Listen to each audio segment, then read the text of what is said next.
Почитувани, СДС со новиот ребаланс во буџетот и кратење од парите наменети за основното и средното образование ќе изврши класичен масакар во образованието и ќе уназади генерации млади деца. СДС со ребалансот на буџетот крати 453 милиони и 800.000 денари пари наменети за основно и средно образование.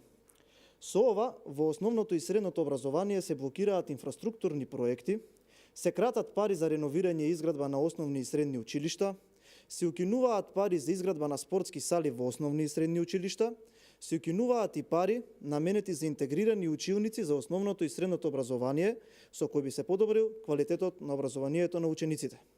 Почитувани, СДС се тие што велеа дека образованието им е приоритет, а сега единствено гледаме како блокираат и укинуваат пари наменети за образованието.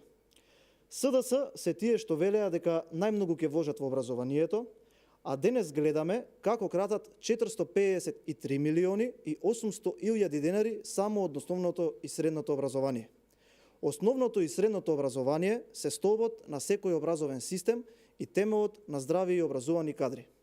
СДС очигледно воопшто не води грижа за тоа како ќе се развиваат идните генерации на ученици. Дополнително, СДС уште еднаш ни потврди дека воопшто нема намера да вложува и да го развива образованието. Со самото тоа што крата дури 453 милиони и 800.000 денари од образованието, тие потврдуваат дека за нив инвестирањето во образованието е расфрвање. Срамно и жално. Инвестирањето во образованието е непотребен трошок, а набавката на октоподи, морска храна и цвеќиња очигледно е потребен трошок за функционерите на СДС. Почитувани, ова е начинот на владењето на СДС. Ова е образовната политика која ја нуди СДС на државата. Со овие антиреформи на СДС ние се враќаме 20 години наназад. Ви благодарам.